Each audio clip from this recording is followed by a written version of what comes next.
అవును. మన సుహాసుడేడి? వాడు మానవులను చూడ్డం ఇదే మొదటిసారి. జడుసుకున్నాడా ఏంటి? సుహాసా! సుహాసా! అతివాహుడు పిలిచాడు.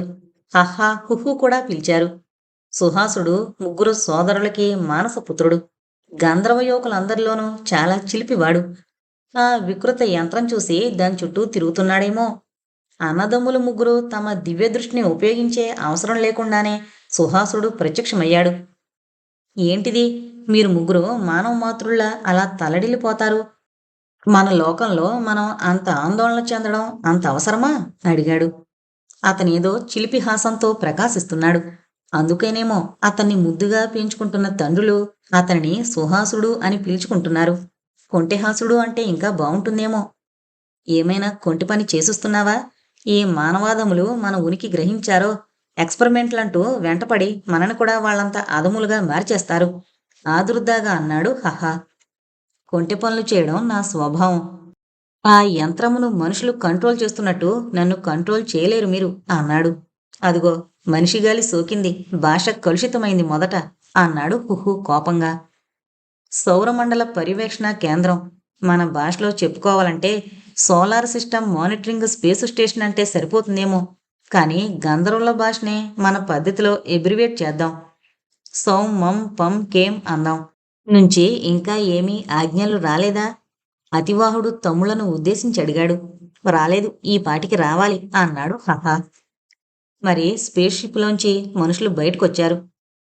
ఓకే. మనం పెట్టిన మన ఎలకల డెడ్ బాడీస్‌ని పెట్టిన చోటే ఉన్నాయో లేవో ఒకసారి చూసొచ్చేస్తా. వృద్ధ మానవుడు తేలుకుంటూ ఆర్మ్‌స్ట్రాంగ్ ఫుట్ ప్రింట్ వైపు వెళ్ళాడు. సుహాసుడు ఆనందం పట్టలేనట్టు హసిస్తున్నాడు.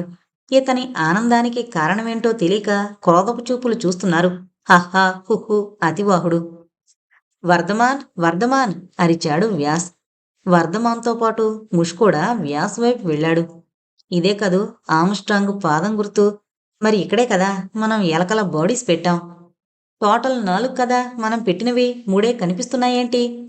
ఆక్సిజన్ మాస్కుల్లోంచి ముగ్గురు ఒకరి ముఖాలొకరు చూసుకున్నారు. ఈ వాతావరణం గాలికి ఏదైనా దొర్లిందేమో ముష్ అన్నాడు. అంత గాలి అక్కడ లేదన్న సంగతి ముగ్గురికీ తెలుసు. మనం మార్స్‌లో కూడా డెడ్ బాడీస్ పెట్టి మళ్ళీ ఇటు వస్తాం ఎలాగూ. అప్పుడు తరో సెర్చ్ చేద్దాం. వర్ధమాన్ అన్నాడు.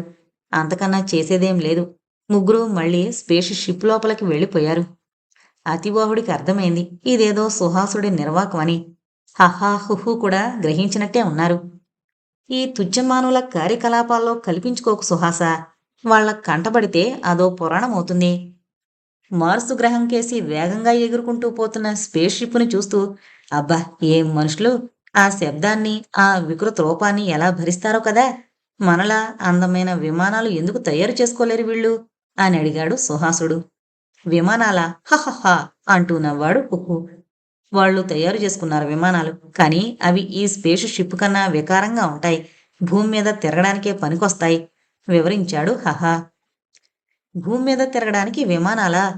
సుహాసుడి వినోదభరితమైన నవ్వుతో కలిసి తాము ఫక్కుమంటామన్నట్టు తారలు రోదసిలో తళుకు తళుకుమన్నాయి.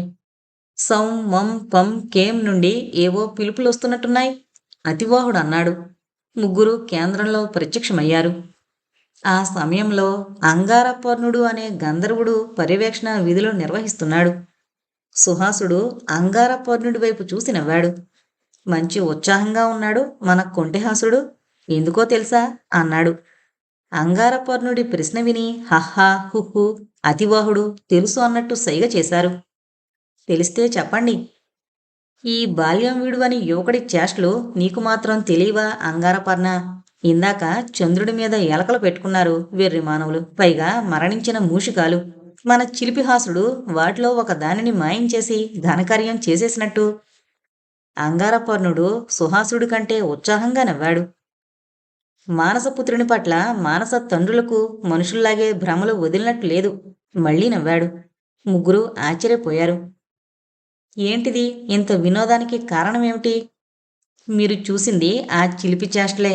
అతను మాత్రం అతని ప్రేయసి ఆ భూలోకంలో ఏమంటారు ప్రేయసిని?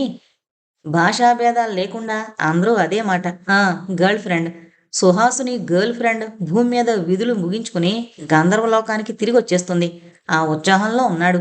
అందువల్లనే ఎన్నాళ్ళు తన ప్రియురాల్ని తన నుంచి దూరం చేసిన భూలోక వాసుల ప్రయోగాలకు భంగం కలిగించి వాళ్ళు త్వరగా మన అంతరిక్షం వదిలిపోయే ప్రయత్నాలు చేస్తున్నాడు. అసలు రహస్యం చెప్పాడు అంగారపర్ణుడు.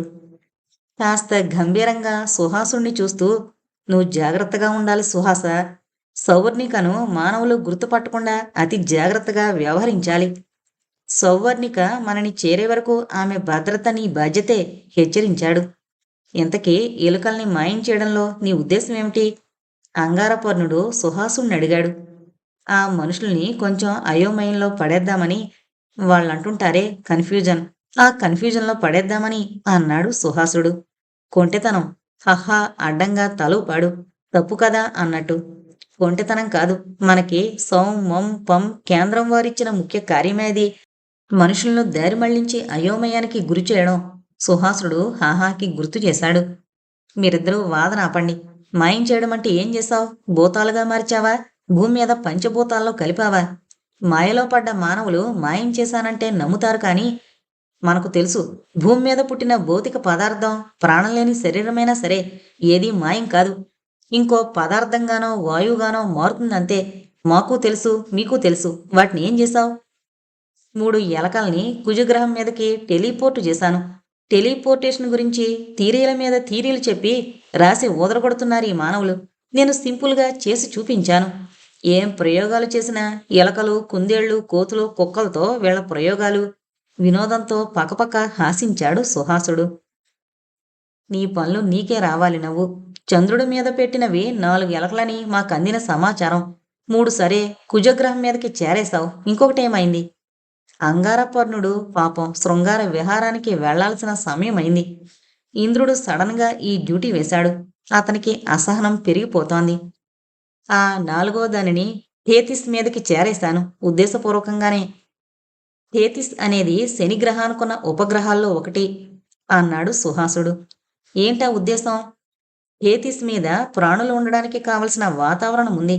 ఇన్ని గ్రహాలున్నాయి, శని గ్రహానుకున్న ఉపగ్రహాలున్నాయి అంటూ ఖచ్చితంగా గణించి గుణించి కనిపెడతారు ఈ మనుషులు. హేతిస్ ఉపగ్రహం ఉంది అని కనుగొన్నాక దాని మీద వాతావరణ పరిస్థితులేమిటో తెలుసుకోవాలని ఉత్సాహం ఉండదు. ఓపిక తక్కువ మానవులకు. సుహాసుడు మళ్ళీ హాసించాడు. సరిసరి, ఆ ఒక్క వంతు రహస్యం రహస్యంగానే ఉండడం వల్లనే మన లోకాలు మనకి దక్కాయి. అంగారపర్ణుడితో అంగీకరించారు. హహా హుహు. మనో పని ఒత్తిడి తట్టుకోవడానికి రకరకాల రిలాక్సేషన్ టెక్నిక్స్ పాటిస్తోంది. అన్నింట్లోకి మెడిటేషనే మంచి ఫలితాన్నిస్తోంది. ఆమె తన సైకోమీటర్ మానిటర్ స్టడీ చేస్తూ దాని టచ్ స్క్రీన్ మీద మార్కింగ్స్ చేసుకుంటున్నంతసేపు ఎవరూ పట్టించుకోరు. ఆ మానిటర్ మీదే ఉన్నట్టుండి మెడిటేషన్ ఫోజులో తేలుతుండే మనోని చూస్తే పరీక్షిత్తు సారథి నవ్వాపుకోలేరు. అధర్వు ఏదీ పట్టించుకోడు. అతన్ని కూడా నవ్విస్తోంది మధ్య మధ్యలో మనో పెడుతోన్న ఫోజు. గోల్డా కూడా అప్పుడప్పుడు ఈ నవ్వుల్లో చేరుతోంది. మనో మెంటల్ స్ట్రెస్కి కారణం గోల్డా ప్రవర్తనే. గోల్డా చిన్న రిపేర్ కోసం ఆర్బిట్లోంచి బయటకు వెళ్ళినప్పుడు అధర్వని అడిగింది మనో. గోల్డా వర్క్ ఎలా ఉంది? కాన్సన్ట్రేట్ చేస్తోందా? సూపర్బ్. క్యాలిక్యులేషన్స్ అన్నీ మోస్ట్ పర్ఫెక్ట్గా చేస్తోంది. క్యామిట్ ఫ్యూచరో పొజిషన్ని ప్రిసైజ్గా ప్రిడిక్ట్ చేస్తోంది. గోల్డా ఏ టైంలో ఎంత దూరంలో ఉందని చెప్తోందో సరిగ్గా అక్కడే కనిపిస్తోంది. కామిట్ ఫ్యూచరో మన మానిటర్ మీద. ప్రశంసల వర్షం కురిపించారు. మనో మరింత అయోమయంలో పడింది. ఎప్పుడూ ఊహల్లో ప్రియుడితో సంభాషిస్తూ మరో లోకంలో ఉండే గోల్డా చేతిలో పని ఇంత శ్రద్ధగా ఎలా చేయగలుగుతోంది? మైండ్ని రెండుగా చీల్చి ఒక భాగాన్ని ఊహల పల్లకిలో ఊరేగింపుకి పంపి మరో భాగాన్ని శ్రద్ధగా పని చేయడానికి వినియోగిస్తుందా? ఒక భాగం మెదడు ఎప్పుడూ రిలాక్స్డ్గా సంతోషంగా ఉండడం వల్ల రెండో భాగం హుషారుగా ఉండి చక్కగా పనిచేయగలుగుతోందా? ఇదే నిజమైతే ఈ టెక్నిక్ ప్రాక్టీస్ చేయించి మనుషుల్లో పనితనం, నైపుణ్యం పెంచొచ్చు. దానివలన ప్రొడక్టివిటీ కూడా పెరుగుతుంది. కామెట్ ఫ్యూచరో దగ్గర పడుతున్న కొద్దీ పైలట్ ఆస్ట్రోనాట్స్ ఇద్దరిలోనూ స్ట్రెస్ లెవెల్స్ అధికం కాసాగాయి. మిగతా వారిలోనూ యాంగ్జైటీ, టెన్షన్ ఎక్కువగా ఉంటున్నాయి. మనో జాగ్రత్తగా ఒక్కొక్కరిలోనూ వస్తున్న మానసిక మార్పులు రికార్డు చేసుకుంటూ తన రిపోర్టు తయారు చేసుకుంటోంది. ఒకసారి పరీక్షిత్తు గోల్డా లేకుండా చూసి మనో దగ్గరకు వచ్చాడు. అధర్వని కూడా రమ్మని సైగ చేశాడు. గోల్డా బిహేవియర్ గమనించారా? చాలా పెక్యులియర్గా ఉంటోంది. మనో, అథర్వ్ అతనేం చెప్తాడా అని మౌనంగా చూశారు. ఆమె కన్నార్పకుండా చూస్తోంది అన్నాడు. అవును, అథర్వ్ వైపు చూసినప్పుడు అలాగే కన్నార్పకుండా తదేకంగా చూస్తోంది అంది మనం. నీ మొహం చూసినప్పుడు కూడా అలాగే కన్నార్పకుండా చూస్తోంది, చూడలేదా? అసలు ఎవరి మొహం చూసినా చూడకపోయినా కన్నార్పదు, గమనించలేదా? ఇరిటేట్ అవుతూ అన్నాడు పరీక్షిత్. ఆవిడికి ఏదైనా జబ్బేమో అంది మనం. ఫేషియల్ పాలసీ వచ్చిన వాళ్ళకి అలాగే ఉంటుంది, రెప్ప పడదు అన్నాడు అథర్వ్. ఏడ్చినట్టుంది. ఇదేమైనా కమర్షియల్ స్పేస్ ఫ్లైటా? రోగాల వాళ్ళని రుచుల వాళ్ళని డబ్బు తీసుకుని ఎక్కించి తీసుకొచ్చేయడానికి. రీసెర్చ్ మిషన్ కోసం ప్లాన్ చేసి ప్రభుత్వం పంపింది మన్ని. మనందరిలాగే ఆవిడ అన్ని రకాల ఫిట్నెస్ టెస్టులు నెగ్గి ఈ స్పేస్ క్రాఫ్ట్లో మిషన్ స్పెషలిస్ట్ యాస్ట్రోనాట్గా సెలెక్ట్ అయ్యి వచ్చింది. She passed all the health and physical fitness tests. నొక్కి నొక్కి ఏమీ తెలియని వాళ్ళకి చెప్పినట్టు చెప్పాడు పరీక్షిత్. ఒకవేళ ఈ జర్నీలో ఆ ప్రాబ్లం వచ్చిందేమో అన్నాడు అథర్వ్. నాకింక బుర్ర బాదుకునే ఓపిక కూడా లేదు, విసిగిపోయి నీరసించిపోయిన వాళ్ళ అన్నాడు పరీక్షిత్. నువ్వే చెప్పావు అథర్వ్, కన్నార్పు లేకపోవడం అనే కండిషన్ ఫేషియల్ పాలసీ వచ్చిన వాళ్ళలో ఉంటుందని. మరి గోల్డా అంత జబ్బు చేసిందల్లా ఉందా? జబ్బు చేసుంటే మనకి తెలీదా? ఆమెకి ఇంకేమీ జబ్బు లేదు, ఈ రెప్ప వెయ్యకపోవడం తప్ప. మనో ఎక్స్ప్లెయిన్ చేసింది ఓపిగ్గా. కోర్స్ ఒప్పుకున్నాడు అథర్వ్. అమ్మయ్యా, అర్థమైంది కదా. ఇప్పుడు నేను చెప్పేది శ్రద్ధగా వినండి. ఇప్పుడు ఎర్త్ స్టేషన్ ఎందుకో డీలింక్ అయ్యింది. ఏదైనా టెక్నికల్ ప్రాబ్లం అయ్యుండొచ్చు. మనం మాట్లాడుకునేది వినకపోవచ్చు. మనం ఈ ఇష్యూ ఇప్పుడే మాట్లాడేసుకోవాలి. నా ఉద్దేశంలో గోల్డా మామూలు మనిషి కాదు. Something very peculiar about her.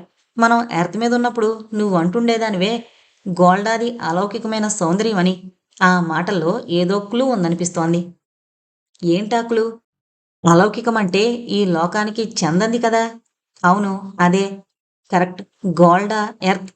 హచ్చువైపు చూసి అనబోతున్న మాటలు మింగేశాడు Parikshit. What is going on, any problem? అడుగుతూ వచ్చింది గోల్డా. ముగ్గురు ఏం మాట్లాడకుండా ఎవరి మిషన్స్ దగ్గరికి వాళ్ళు కదిలారు. మనో చూస్తున్న మానిటర్ ఇంతసేపట్లో ఒక్కసారైనా గోల్డా సైకోగ్రాఫ్లో టెన్షన్ గాని యాంగ్జైటీ గాని చూపించలేదు. పైగా మంచి ఇలేటెడ్ మెంటల్ కండిషన్, ఉత్సాహంగా ఉల్లాసంగా ఉన్నట్టు రిజిస్టర్ అవుతోంది. అథర్వ్ సైకోగ్రాఫ్ ఇప్పటి వరకు ఎప్పుడూ చూపించని విచారం, ఆందోళన చూపిస్తోంది. అది చూసి మనో జాలిపడింది. అతనికి గోల్డా పట్ల అభిమానం ఉండాలి. పరీక్షిత్ చెప్పిన మాటలు అథర్వ్ని అప్సెట్ చేశాయి. గోల్డా రాకుండా ఉంటే పరీక్షిత్ ఇంకా ఏం చెప్పుండేవాడు? ఊహించడానికి ప్రయత్నించింది. పరీక్షిత్ తన పనిలో మునిగిపోయినట్టున్నాడు. మనో గోల్డాని మరింత నిశితంగా అబ్జర్వ్ చేయడం మొదలుపెట్టింది. పరీక్షిత్తు పొరబడ్డాడేమో, అతనిది పొరబాటైతే బాగుండు అనుకుంటూ అటు ఇటు కదులుతున్న గోల్డాను పరిశీలించింది. నిజమే, గోల్డా కళ్ళరెప్పలు కొట్టుకోవడం లేదు. తను ఇన్నాళ్ళు ఇదెలా మిస్ అయింది? తనేంటి అందరూ మిస్ అయ్యారన్నమాటే. ఆమెకు పుట్టుకతోనే ఉన్న లోపమేమో. కానీ అలాంటి లోపాలున్న వాళ్ళు అంతరిక్ష ప్రయోగాలకు అనర్హులు. మరి గోల్డా ఎలా వచ్చింది? మనో మనసంతా గజిబిజైపోయింది. గోల్డా ఎప్పుడూ తన ఊహల్లో ఎవరితోనో సంభాషిస్తుంది, నవ్వుతూ సరదాగా గడుపుతుంది. అంతా ఊహల్లోనే. ఎప్పుడూ కంటిరెప్ప వేయదు. ఇదెలా సాధ్యం? కంటిరెప్ప వేయకపోవడం శారీరక లోపం కాకుండా మానసిక రుగ్మతల్లో కూడా అలా జరుగుతుందా? ఏ శాస్త్రవేత్త ఎక్కడా అలాంటి ఫైండింగ్స్ చూపించలేదు ఇంతవరకు. ఇప్పటిదాకా అలాంటి కేసులు ఎవరు కనుక్కోలేకపోయినంత మాత్రాన అటువంటి మానసిక రుగ్మత లేదని రుజువైనట్టు కాదు కదా. ఇది కొత్తగా వస్తోన్న మానసిక జబ్బుల్లో ఒకటేమో. అంతరిక్షంలోకి తరచూ ప్రయాణించే యాస్ట్రోనాట్స్కి కొన్నాళ్ళకి జబ్బు వస్తుందేమో. ఇది మానసిక రోగమే అయితే గోల్డా లక్షణాలన్నీ గమనించి రికార్డు చేసి తను రిపోర్ట్ చేయొచ్చు. ఫలానా మానసిక రుగ్మత లక్షణాలను మొట్టమొదట కనుగొని నిర్దుష్టంగా వివరించిన శాస్త్రవేత్తగా తన పేరు సైకాలజీ చరిత్రలో చిరస్థాయిగా నిలిచిపోతుంది. మనోలో ఉత్సాహం వచ్చింది. రోదసీ యాత్ర ప్రారంభం నుంచి రికార్డవుతున్న గోల్డా సైకో అనాలిసిస్ మొత్తం దగ్గర పెట్టుకుని సమగ్రంగా రిపోర్టు తయారు చేసుకునేందుకు సన్నద్ధమైంది. కామెట్ ఫ్యూచరోని మనం చేరుతున్నాం. పైలట్ యాస్ట్రోనాట్లిద్దరూ ఒకేసారి అనౌన్స్ చేశారు. అందరిలోనూ ఒక ఉద్వేగం, ఒక ఉత్సాహం, ఆందోళన. ఎక్కడి వారక్కడే ఫ్రీజ్ అయినట్టు, గుండె చిక్కబట్టుకున్నట్టు ఉండిపోయారు కొన్ని క్షణాల పాటు. ఆల్ రైట్, అందరూ ప్రొటెక్టివ్ సూట్స్ వేసుకుని రెడీగా ఉండండి, సారథి హెచ్చరిక చేశాడు. ఒక్కొక్కరు తమను ఎక్స్రే కిరణాల నుంచి రక్షించే కవచాల్లాంటి ప్రొటెక్టివ్ సూట్లు తీసుకున్నారు. కామెట్ల వాతావరణంలో ఎక్స్రేలు వెలువడుతుంటాయని శాస్త్రజ్ఞులు 1991లోనే కనుగొన్నారు. తోకచుక్క సూర్యుడికి దగ్గరగా వెళ్ళినప్పుడు సూర్యగాలాలు కామెట్ వాతావరణంలోకి ప్రవేశిస్తాయి. ఆ గాలుల్లోని అయాన్లు కామెట్ వాతావరణంలోని పరమాణువులతో ఢీకొంటాయి. అయాన్సు, ఎలక్ట్రాన్సు ఢీకొట్టడం వల్ల ఎక్స్రేలు, ఫార్ అల్ట్రా వైలెట్ ఫోటాన్స్ వెలువడుతుంటాయి. కామెట్ల వాతావరణంలోకి ప్రవేశించి ప్రయోగాలు చేయబోయేవారు ఈ ఎక్స్రేలు, అల్ట్రా వైలెట్ ఫోటాన్ల వల్ల వారి శరీరాలకు హాని జరగకుండా ఉండేందుకు ఈ రక్షక కవచాలను ధరించక తప్పదు. ఇప్పటి వరకు మానవ మాతృలెవరూ తోకచుక్కలను అధిరోహించి రోదసిలో సవారీ చేయలేదు. అందువల్ల ఈ ఎక్స్రే రక్షక కవచాలు వాడిన వ్యోమగాములు స్పేస్ షటిల్ భా టీం వారే అవుతారు. స్పేస్ షటిల్ భూవారు కూడా సకల్ పురాతన్ని ఈ పాటికి అధిరోహించుంటే వారికి ఈ రికార్డు దక్కుతుంది. ఇతరులను ఈ కొత్త కవచాల్లో చూస్తుంటే తన ఆకారం ఎలా ఉందో ఒక ఊహా చిత్రం మనసులోకి వచ్చింది. స్పేస్ షిప్లో వాళ్ళకి అద్దాలు కూడా ప్రొవైడ్ చేశారు. అద్దంలోకి చూడాలంటే బెదురు పుట్టింది. తలెత్తి ఇతరుల వైపు చూస్తుంటే మనోకి నవ్వు ఆగట్లేదు. అందరి పరిస్థితి అలాగే ఉంది. మనం ఏదో గొప్ప శాస్త్రజ్ఞులం అనుకుని మురిసిపోతున్నాం ఇన్నాళ్ళు. మన చేత ప్రభుత్వం ఇలా జోకర్ వేషాలు వేయిస్తుందని కల్లో కూడా ఊహించలేదు. విచారం నటిస్తూ దీర్ఘం తీశాడు పరీక్షిత్. అందరూ అణిచిపెట్టుకుంటున్న నవ్వులను స్వేచ్ఛగా వదిలారు. ఆర్బిటార్ గదంతా పకపక నవ్వులతో ఒక్కసారి కళకళలాడింది. అసలు మనం మన వాహనంలోనే కూర్చునుంటాం కదా, ఈ స్పెషల్ సూట్లు ధరించడం ఎందుకు? నవ్వులన్నీ అణిగాక అడిగింది మనం. నువ్వు లోపలే కూర్చుంటావేమో. మాకు బయటకు వెళ్ళి చేయవలసిన ఎక్స్ట్రా వెహిక్యులర్ యాక్టివిటీస్ ఉన్నాయి తల్లి. మా ప్రయోగాలు లోపల కూర్చుని చేసేవి కావు. పరీక్షిత్తు సమాధానం చెప్పాడు. అయితే నేను గాని పైలట్ ఆస్ట్రోనాట్స్ కానీ ఇవి ధరించనవసరం లేదు కదా? మరో ప్రశ్న వేసింది మనం. అది కాదు మనం. ఇప్పటి వరకు కామెట్ మీద ల్యాండ్ అవ్వడం ఎవరూ చేయలేదు. ఇక్కడి వాతావరణంలో మానవ శరీరానికి హాని చేసే కిరణాలు ప్రసారం అవుతుంటాయని మాత్రం తెలుసు. ఆ కిరణాల ప్రభావం మన స్పేస్ షిప్ మీద ఎలా ఉంటుందో పూర్తిగా తెలీదు. మన స్పేస్ షిప్కి ఏదైనా నష్టం వాటిల్లి బయట పొరలు ఏవైనా చెడిపోయి ఆ కిరణాలు ఏవైనా ఆర్బిటార్లోకి ప్రవేశించే ఆస్కారం ఉంటుందని ఊహించి మనం లోపలే ఉన్నా కూడా ఈ సూట్లను ధరించాలని నిర్ధారించారు ఈ విషయంలో పరిశోధించిన సైంటిస్టులు. ఇదొక రకం ప్రికాషన్. ముందు జాగ్రత్త చర్య అనుకో. తర్వాత ఏదో ప్రమాదాన్ని ఎదుర్కోవడం కంటే ముందే జాగ్రత్తగా ఉండడం మంచిది కదా, ఓపిగ్గా వివరించాడు అధర్వు. నీ ఓపిక్కు సహనానికి నా జోహార్లు, చేతులు జోడించాడు పరీక్షిత్. మళ్ళీ నవ్వులు చిరుజల్లుల్లా కురిశాయి. అలాగే కబుర్లు చెప్పుకుంటూ ఫ్యూచరోని అందుకునే ఆనంద సమయం కోసం ఎదురు చూశారు. కబుర్లలో పాల్గొంటూ కూడా మనో తన మానిటర్ని గమనిస్తూ టచ్ స్క్రీన్ మీద క్యాలిక్యులేషన్స్ చేసుకుంటూ అందరి మానసిక స్థితిగతులను గమనిస్తూనే ఉంది. అధర్వ్ పరీక్షిత్ హాస్పిటల్లా వాగుతూ నవ్వుతూ నవ్విస్తూ ఉన్నారే కానీ వారు విశ్రాంతిగా లేరు.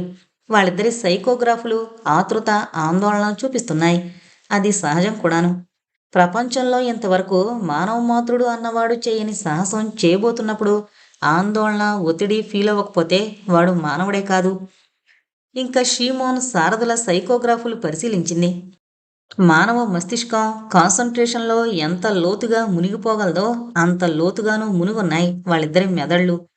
రోదసిలో వ్యోమనౌకను నడిపి కావలసిన గ్రహం మీదకో ఉపగ్రహం మీదకో తీసుకువెళ్లడం వాళ్లకు కొన్నేళ్లుగా అలవాటైన పని. అందులో నిష్ణాతులు వాళ్ళిద్దరూ. ఎంతో అనుభవం గడించిన పనిలో కూడా కార్యం సాధించే వరకు కొంత ఆందోళన ఒత్తిడి తప్పవు. ఇప్పుడు వాళ్ళిద్దరూ చెయ్యబోయేది ఇంతవరకు ఎవరూ చెయ్యింది. ఎంతో చాకచక్యంగా నడిపి కామెట్ మీదకు చేర్చాలి తమ వ్యోమ నౌకను. అందువలన సారథి షిమోన్లు అందరికంటే ఎక్కువ స్ట్రెస్ అనుభవించడం అతి సహజం. వారిద్దరి సైకోగ్రాఫులు చేరగలిగినంత ఎత్తు శిఖరాన్ని చేరున్నాయి. ఇప్పుడు గనక రాకూడని అవాంతరం వచ్చిందంటే ఈ సైకోమీటర్ బదలైపోవడం ఖాయం అనుకుంది మనం. ఉన్న కష్టాలు చాలవన్నట్టు ఈ అమ్మాయి ఒకతి నా ప్రాణానికి అనుకుంది మనం. తను గోల్డా మనస్థితిని స్టడీ చేయడానికి ఏర్పాటు చేసుకున్న ప్రత్యేక ఇంటెన్సివ్ స్టడీ గ్రాఫ్ మానిటర్ వైపు చూసి. అందరి సైకలాజికల్ స్ట్రెస్ గ్రాఫులు ఎవరెస్టులను అధిగమించి ఆకాశాలు దాటి అంతరిక్షంలోకి దూసుకుపోతున్న లెవెల్లో ఉంటే ఈ అమ్మాయి మానసిక ఒత్తిడి గ్రాఫు మాత్రం ఎప్పటి మాదిరిగానే నార్మల్ లెవెల్ దాటట్లేదు. పైగా గోల్డా మనసులో ఆనందపు గ్రాఫు మాత్రం శిఖరాగ్రానికి చేరువలో ఉంది. ఈ గోల్డా సైకోమీటర్ చూసినప్పుడల్లా నా కళ్ళని నేనే నమ్మలేకపోతున్నాను. కొంచెం చిరాగ్గా అనుకుంటూ గోల్డా వైపు చూపులు మరల్చింది.